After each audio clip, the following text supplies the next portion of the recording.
তাদের ব্যাপারে ইসলাম কি বলে? যারা আলেমদেরকে নিয়ে ঠাট্টা করে, মনে রাখবেন আলেমদের গোস্ত খুব বিষাক্ত। কি বললাম? আলেমদের গোস্ত খুব বিষাক্ত। এখানে গোস্ত বলতে বুঝালাম গিবত। কি কথা বলেন? সূরা হুজুরাতের 10 নম্বর আয়াত আল্লাহ পরিষ্কারভাবে জানিয়েছে গিবত করা মানে মৃত ভাইয়ের গোস্ত খাওয়া। আর এই মৃত ভাই যদি একটা আলেম হয়, যোগ্য তাকওয়াশীল আলেম হয়, আর তার যদি আপনি গোস্ত খান মানে গিবত করেন, সমালোচনা, নিন্দা, প্রচর্চা করেন, এটা আরও ভয়ঙ্কর বিষাক্ত। এই গোস্তের হিসাব আপনি দিতে পারবেন না, অনেক ভারী পড়ে যাবে আপনার উপরে। যে কোনো মুমিন মুসলমানের রক্তের চাইতে, একটা ছোট প্রশ্ন করে বলেন, কাবার দাম বেশি না মুমিনের রক্তের দাম বেশি? মুমিনের রক্তের দাম। এই আপনাকে প্রশ্ন করেছি নাকি? কার দাম বেশি? ওই যে কাবা শরীফের দাম বেশি না একজন মুসলমানের রক্তের দাম বেশি? মুসলমানের রক্তের দাম বেশি। একজন মুসলমানকে হত্যা করে দেওয়া, রক্তাক্ত করে দেওয়া, কাবাকে ভেঙে ফেলার চাইতেও 1000 গুণ বেশি বড় অন্যায়, পাপ। আল্লাহ বলছে একজন মুমিনকে যদি দুনিয়াতে কেউ যদি হত্যা করে, তাহলে আল্লাহ সুবহানাহু ওয়া তাআলা আসমানে যত ফেরেশতা আছে, জমিনে যত মানুষ আছে, সমস্ত মানুষকে আল্লাহ চান যে তাকে ধ্বংস করে দেবেন।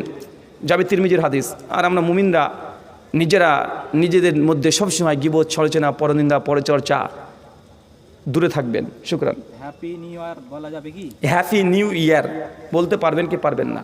মূল কথা হ্যাপি নিউ ইয়ার কেন বলছেন, ইতিহাস কি এর? ইতিহাস খ্রিশ্চান। আজকে 2025 খ্রিস্টাব্দ কেন বলা হয়? বলেন তো? এডি বলা হয় না, আর বিসি বলে বিফোর ক্রাইস্ট, মানে জিজাস ক্রাইস্টের আগে।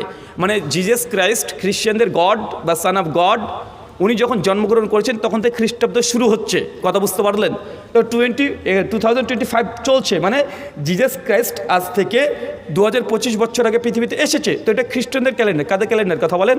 মুসলমানদের তো মুহররম মাসের প্রথম ফার্স্ট। মুসলমানের হ্যাপি নিউ ইয়ার কোনটা?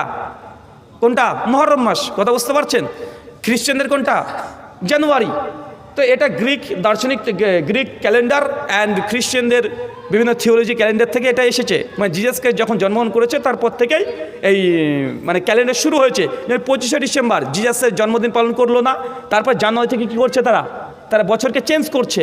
তো এটা হচ্ছে তাদের হ্যাপি নিউ ইয়ার। আপনার কিসের হ্যাপি নিউ ইয়ার রে ভাই? আপনার কিসের হ্যাপি নিউ ইয়ার? আপনার হ্যাপি নিউ ইয়ার নেই। সহিহ বুখারী কিতাব ইলম হাদিস না 43, ওমর ইবনুল খাত্তাবের কাছে একজন সাহাবী এসেছেন, একজন ইহুদি এসে বলছে, ওমর তোমাদের কোরআনুল কারীমের মধ্যে এমন একটা আয়াত আছে যে আয়াত আমাদের ইহুদি জাতির উপর যদি অবতীর্ণ হতো সেই দিনকে আমরা হ্যাপি নিউ ইয়ার করে নিতাম, মানে ঈদের দিন, খুশির দিন করে নিতাম। মানে আপনার ভাষা কি? হ্যাপি নিউ ইয়ার করে দিতাম। ওমর ইবনুল খাত্তাব বলছে কোন সে আয়াত? বলছে আল-ইয়াওমা আকমালতু লাকুম দীনাকুম, দিন ইসলামকে মুকাম্মাল করে দিলাম। ওমর বলছে শোনো ইহুদি, যেই দিনে আয়াতটা অবতীর্ণ হয়েছে সেই দিনে কথা খুব ভালো মনে আছে। সেই দিন আশুরার দিন ছিল। সেই দিন আমরা সবাই জুম্মাবারে আমরা অপেক্ষা করছিলাম। তারপরে ওমর ইবনুল খাত্তাব দ্বিতীয় কোনো হ্যাপি নিউ ইয়ার করে নাই। সুনান আবু দাউদ 2248 নম্বর হাদিস আলাদা বলছেন, জাহিলাতের যত ঈদের দিন ছিল, যত খুশির দিন ছিল, হ্যাপি নিউ ইয়ার যা ছিল সবগুলো ধ্বংস করে দিলাম। মাত্র 2টো দিন তোমাদেরকে গিফট করা হলো, এক ঈদুল ফিতর, এক ঈদুল আজহা। তৃতীয় কোনো দিন মুসলিমরা তৈরি করতে পারবে না। মুসান্নাফ আব্দুর রাজ্জাক হাদিস না 7358, মুরসাল সনদ সহিহ। তাউস রাদিয়াল্লাহু তাআলা আনহু তিনি হাদিস বর্ণনা করেন রাহিমাহুল্লাহ, তিনি নবী থেকে বলছেন পরিষ্কারভাবে, লা তাত্তাখিযু ইয়াওমান ঈদা, তোমরা নির্দিষ্ট কোনো দিনকে ঈদের দিন বা খুশির দিন হিসেবে গ্রহণ করো না। মানে হ্যাপি নিউ ইয়ার করা যাবে না। আরও 1 ডজন দলিল দেওয়া যাবে। শুকরান। জানাজার নামাজে চটি বা জুতা পরে নামাজ হবে কি? জানাজার দিনে সালাত আদায় করবেন, জানাজার সালাত, সেই সময় জুতো পরিধান করতে পারবেন কি পারবেন না? সুনান আবু দাউদ কিতাবুস সালাত হাদিস না 665-66। আল্লাহ নবী যখন সালাত আদায় করতেন সেদিন একদিন জুতো পরে তিনি সালাত আদায় করছিলেন। এবং সমস্ত মাযহাবের ইমাম এবং আহলে হাদিসদের ইজমা দ্বারা প্রমাণিত, জুতো যদি পরিষ্কার পরিচ্ছন্ন থাকে, কোনো সন্দেহ যদি না থাকে, জানাজার সালাত আপনি পড়তে পারবেন। তবে হ্যাঁ, শেখ আলবানী আহকামুজ জানাইজের মধ্যে তিনি আলোচনা করেছেন যে কবরস্থানের মধ্যে জুতো পরিধান করে যাওয়া যাবে না। যদি কবরস্থান, কথা বুঝতে পারলেন, কবরস্থানের মধ্যে জুতো পরিধান করে যাওয়া যাবে না। তবে ইমাম ইবনে হাজম রাহিমাহুল্লাহ তার আল মুহাল্লালিল আসারের মধ্যে বলেছেন এই বিধানটা রহিত হয়ে গেছে, মানসুখ হয়ে গেছে। তো সালাফদের মধ্যে ইখতিলাফ আছে যে জুতো পরিধান করে। ইবনে মাজাহ একটা রিওয়ায়াতও পাওয়া যায় যে নবী যেতে নিষেধ করেছে, কবরস্থানে যেতে নিষেধ করেছে, আর কিছু রিওয়ায়াতও পাওয়া যায় সাহাবীরা গিয়েছেন। তো কোনটা রহিত হয়েছে এটা নিয়ে ইখতিলাফ আছে। শেখ আলবানী বলেছেন না যাওয়াটাই বেটার। শুকরান। নামাজের মধ্যে অজান্তে কোনো কিছু দোয়া ভুল হলে তাহলে নামাজ হবে কি? কি ভুল হয়েছে? নামাজের মধ্যে অজান্তে কোনো দোয়া যদি ভুল হয় তাহলে কি নামাজ হবে? নামাজের মধ্যে যে কোনো ওয়াজিব বা ফরজ এই ধরনের কিছু তরক হয়ে যায়, ভুল হয়ে যায়, আর এটা যদি মনে পড়ে যায় তাহলে সালাতকে পুনরায় আদায় করতে হবে। আর যদি দেখাচ্ছে না মুস্তাহাব জিনিস কিছু সুন্নাহ ছুটে গেছে বা সন্দেহ ঢুকে গেছে যে 3 রাকাত না 2 রাকাত, 3 রাকাত না 2 রাকাত, সূরা ফাতিহা পড়ে সূরা ইখলাস পড়লাম কি পড়লাম না, এরকম যদি সন্দেহ সংশয় তৈরি হয়ে যায়, রাকাতের মধ্যে যদি সন্দেহ সংশয় ঘটে যায়, তাহলে যেই রাকাত 3 রাকাত না 2 রাকাত এর মধ্যে যদি সংশয় হয় তাহলে সবসময় নিচুরটা ধরবেন। 3-2 মধ্যে হলে কত ধরবেন? 2 রাকাত।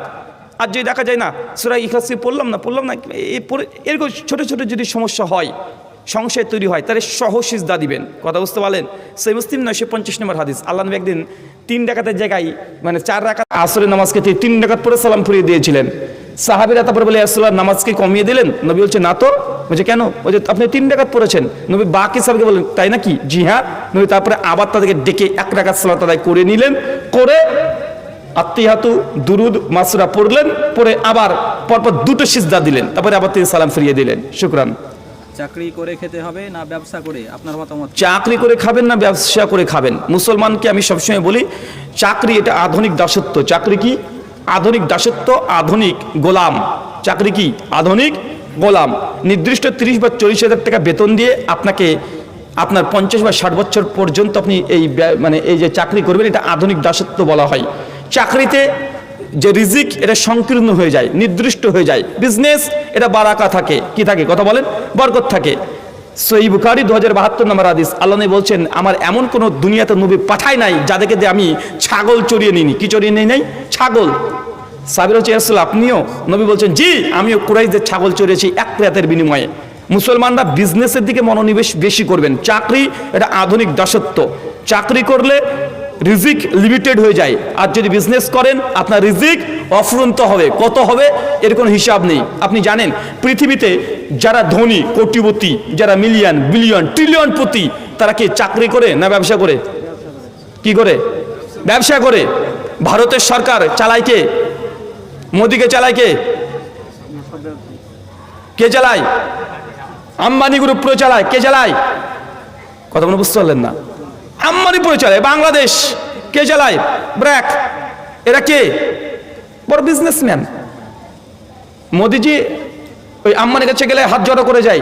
কেন? 600 কোটি টাকা লাগবে, লোন হয়ে গেছে আমার, 600 কোটি টাকা লাগবে। 600 কোটি টাকা দিয়ে দিচ্ছে টাকা। সরকাররা বিজনেসম্যানের উপরে নির্ভরশীল। প্রত্যেক রাষ্ট্র, কথা বুঝতে পারছেন?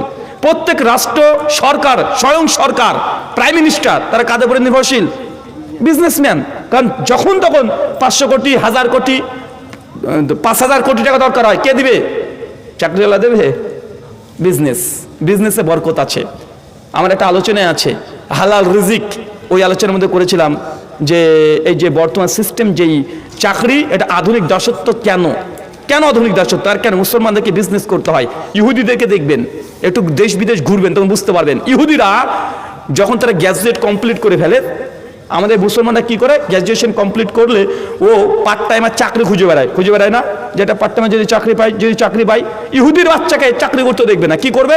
ওরা যদি গ্র্যাজুয়েট কমপ্লিট করে ফেলে, সেই সময়তে তারা পার্ট টাইমার বিজনেস করে। কি করে? ও ব্যবসা করে। আজকে অমুসলিমরা দেখেন, বেশিরভাগ অমুসলিম কি করছে? বাপের ব্যবসা সামাল দিচ্ছে, আর আপনার ছেলে ও টিউশনি পড়াচ্ছে, ও সারা জীবন ওই করবে। তার জন্য বলেছি যুবক যারা আছেন 10টা ছাগল কিনেন প্রয়োজন হলে। 6 মাস পর 10টা ছাগল 2টো করে বাচ্চা দিলে 30টা ছাগল হবে। আরো 6 মাস পর 30টা ছাগল 2টো করে বাচ্চা দিলে 60খানা হবে। 1 বছরে 6 ডবল আল্লাহ আপনাকে লাভ দেবে। কোনো কাজ ছোট নয়। নবী যদি ছাগল চড়াতে পারে, আপনি পারবেন না কেন? কথা বুঝতে পারলেন না? রিজিক ব্যবসাতে, চাকরিতে নয়। শুকরান। মাকে খুশি করতে স্ত্রীর উপর অত্যাচার করে, এটা কি উচিত কাজ? মাকে খুশি করতে স্ত্রীকে মাকে খুশি করতে টর্চার করে, হ্যাঁ, স্ত্রীর উপর অত্যাচার করে, এটা কি উচিত কাজ? তারপর আবার লিখেছে মায়ের পায়ের নিচে জান্নাত, এটা মানে কিন্তু বউকে কষ্ট দেয়, এটা তো মা আনন্দ পায়, এটা নিয়ে কিছু বলবেন? পুরুষ মানুষ মানে কি জানেন? ব্যালেন্স। পুরুষ মানুষ মানে কি? ব্যালেন্স। 19-20 হয়ে গেলে খবর আছে, বোর সার্টিফিকেট ছাড়া জান্নাত যেতে পারবেন না। আবার জামে তিরমিজির হাদিস, আল্লাহ নবী বলছেন ওই ব্যক্তি সবচেয়ে উত্তম যে তার স্ত্রীর কাছে উত্তম। আলহামদুলিল্লাহ, আমি আমার স্ত্রীর কাছে উত্তম।